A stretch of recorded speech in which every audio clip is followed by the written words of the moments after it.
right. Thank you for joining me today. We're going to talk about the Amtrak stop in Elyria, Ohio.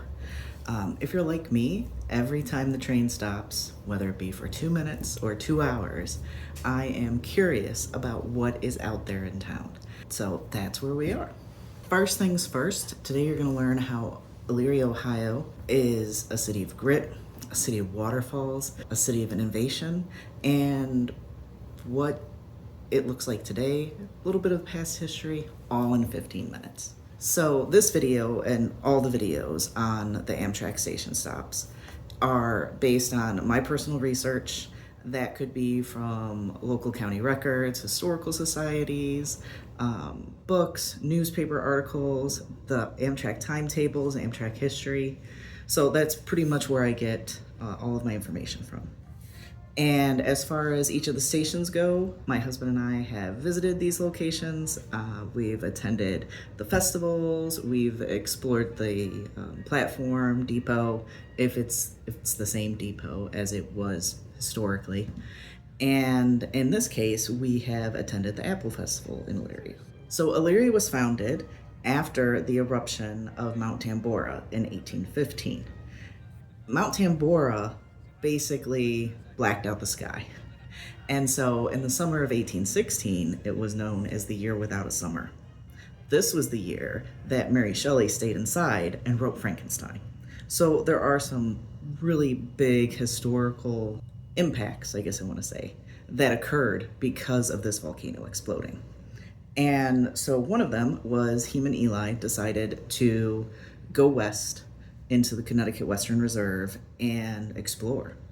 And once he went out there, he decided that he was going to develop these approximately 12,000 acres in Elyria, Ohio.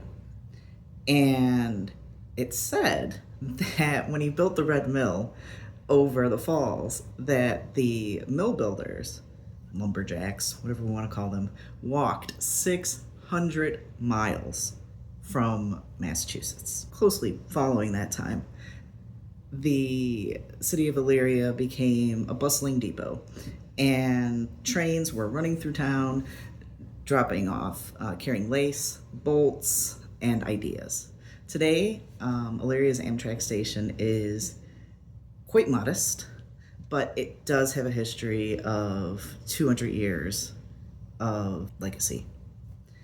So a couple key topics for today. We're going to talk about the founding of Elyria, the railroad era, natural wonders in the area, the civic heart of their downtown, education, hospitals, and the industry that might exist, Amtrak today and for the future, as well as local life and some local favorites.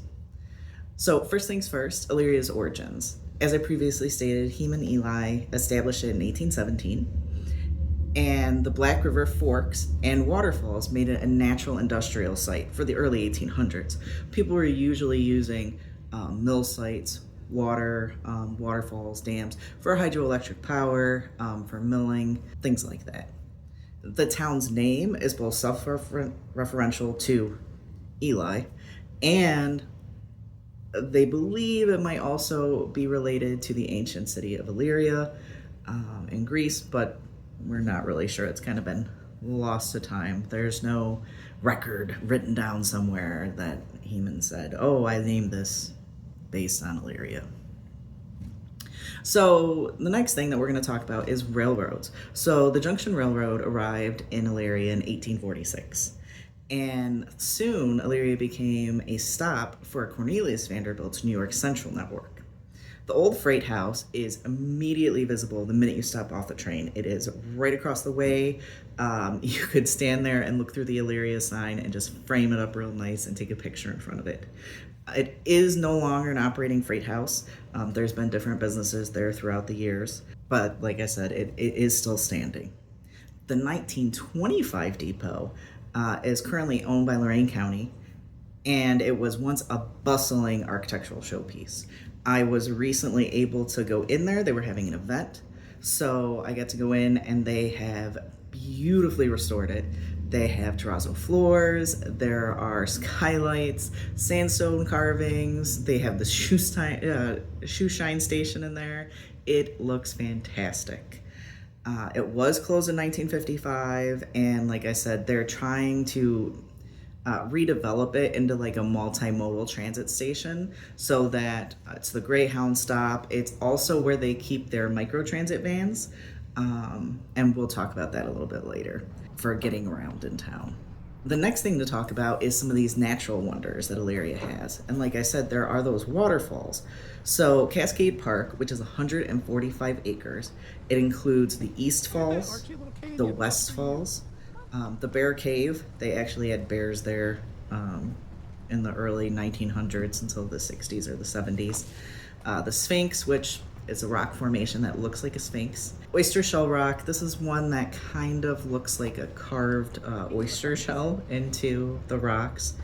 And there's a natural bridge known as the Camel's Back that has a very distinctive like camel color stone to it. My dog loves climbing up this. It's a natural bridge from one side to the other. But Cascade Park is a local gem of geology and recreation. It is just fantastic. It's great for hiking, photos, and just general tranquility and peace. There is a huge hill that little kids just love rolling down. There is tons of pavilions, lots of bridges crossing the river, playgrounds. Also, you can see it from the overlook. So the East Falls has an overlook, and some of the dam. That's where the mill was, and it like a parking area up there.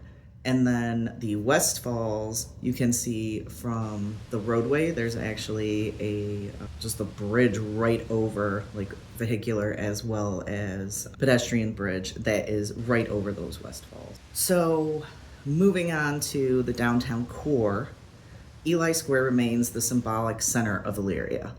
City Hall still is standing on its original foundation. And upstairs, they use the old Opera House as city council chambers. And downstairs used to be the streetcar hub. So that's where you would go to wait for like your streetcar to arrive. But City Hall is still in existence, as well as the Lorain County Courthouse. And so there are images of that as well. But ELY Square of itself, there's a bunch of different businesses around the downtown area. There is a Civil War memorial, as well as other military history items, and there is a beautiful water fountain. This water fountain has had many iterations through the years, but it is just, like I said, a real calming, peaceful place to stop by. Elyria High, which is another one of their buildings that has stood the test of time. It was established in the 1860s. It was the first high school west of the Alleghenies, and its first graduating class had 5 women in it in 1863. The building today is still in use, and they have added on other buildings in the same style where they sort of meld the old architectural style to the modern. I don't want to say they echo it or recreate it, that's not their point. You can see here the way that they've melded those together. Elyria Hospital was founded by Edgar Allan after a tragic trolley crash. So in the downtown area, there was a big trolley crash, and it actually took the life of his son because there were no hospitals in Elyria at that time. So he really thought it was important to establish this hospital, which he did. And then following that, he learned that a lot of children who, have lost a leg or have been crippled in some sort of accident or were born that way had no place to go. And so he created a hospital called the Gates Hospital for crippled children. And that hospital and idea is today known as the Easter Seals. So if you've ever heard of the Easter Seals, that's from Elyria, Ohio. Other things from Elyria, Ohio are Moen. They are famous for their faucets, for a kitchen and bath. Garford, which if you've ever ridden a bicycle without a padded bicycle seat, you should be super thankful for Garford creating the padded bicycle seat. This was a big deal in the early 1900s when cars weren't yet available and everybody was riding a bicycle. To have that level of comfort was a big deal.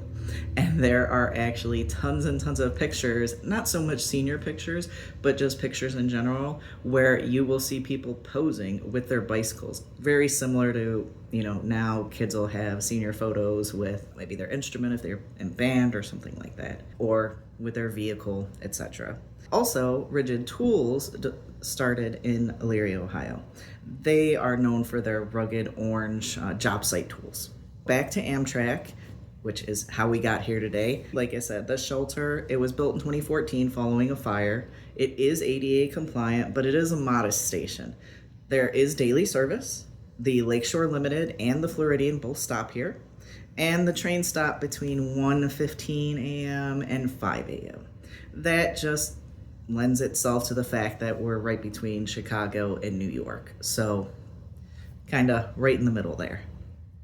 Local life, so like I said, we have been here for the Apple Festival. This occurs in September each year. And there is an Apple Queen. There is pie eating contest, parades, there's a lot going on. But like I said, it is like the autumn festival. There are tons of orchards in this area in Northeast Ohio. So apples, apple cider, apple pies, those are all really indicative of this area. If you're looking for something to eat, there is the local favorite, the Foundry. It's more of like a gastro pub type place. The food is really good. Locals rave about it. I know the 419 burger is one that is highly regarded. Also, you could go to Smitty's. Smitty's has a really cool mural on the side. I always enjoy going there and looking at the mural. There are other murals throughout town as well, at some of the libraries, on some of the bridges, as well as in the downtown core. There was like a mural project by public art groups to try and revitalize downtown, to share some of the history of Elyria with the community as, part of that artist outreach. And then there's the Cozeria Pizzeria, which is a local place to grab a pie, as well as Blue Sky. There is a Blue Sky somewhat near downtown. If it's summertime, you can go to some of the ice cream shops. Scoops is right over by those West Falls that I was talking about, and it's just a short walk. And then the Twist and Shake is actually right across the street from the Enterprise Rent-A-Car. So if you're in town and you are renting a car, you could just jump right over there across the street and pick up some ice cream. There is no hotel currently in downtown Elyria, but if you are looking for some place to stay, there are several Airbnbs, and there are hotels, like I said, they're just out by the turnpike or the interstate. They're just not in the downtown core itself. But I'd say maybe a 5-10 minute drive if you rented a car or took public transit, like I said, those micro transit vehicles, got an Uber, etc. Elyria has like this rich history, so there is tons to explore. There's the Historical Society, the downtown square, the Apple Festival. There are tons of reasons to visit. Just wanted to give you a little taste, a flavor of the town, and when you look out that window and you think, Elyria, Ohio, what's out there?